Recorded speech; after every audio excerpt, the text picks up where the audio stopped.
दिल्ली के लाल किले के पास ब्लास्ट के बाद गिरफ्तारियों का सिलसिला जारी है और इस दौरान अल फलाह यूनिवर्सिटी का नाम भी सामने आया। उधर यूनिवर्सिटी ने बयान जारी करते हुए कहा कि उनका इन डॉक्टर से प्रोफेशनल रिश्ते के अलावा कोई निजी ताल्लुक नहीं था, लेकिन सवाल उठ रहा है कि जिन डॉक्टर्स का करियर विवादित रहा था उन्हें यूनिवर्सिटी ने अपने यहाँ आखिर नौकरी पर क्यों रखा।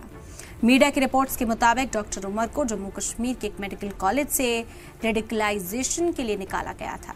वहीं डॉक्टर निसार उल हसन को जम्मू कश्मीर के उपराज्यपाल ने 2023 में आतंकियों के साथ ताल्लुक रखने की वजह से नौकरी से बर्खास्त कर दिया था। दूसरी तरफ डॉक्टर शाहीन को कई साल तक कानपुर मेडिकल कॉलेज में ड्यूटी से गैर हाजिर रहने के लिए निकाला गया था। ऐसे में सवाल उठ रहा है कि इन तीनों की यूनिवर्सिटी ने रिक्रूटमेंट क्यों की? क्या यूनिवर्सिटी ने इनका बैकग्राउंड चेक नहीं किया था? इसके साथ ही यूनिवर्सिटी शक के दायरे में इसलिए भी आ रही है क्योंकि इससे सटी मस्जिद के इमाम इश्तियाक को भी दिल्ली ब्लास्ट मामले में हिरासत में लिया गया है। वाज़ेह हो कि फिलहाल इस मामले की एनआईए जांच कर रही है।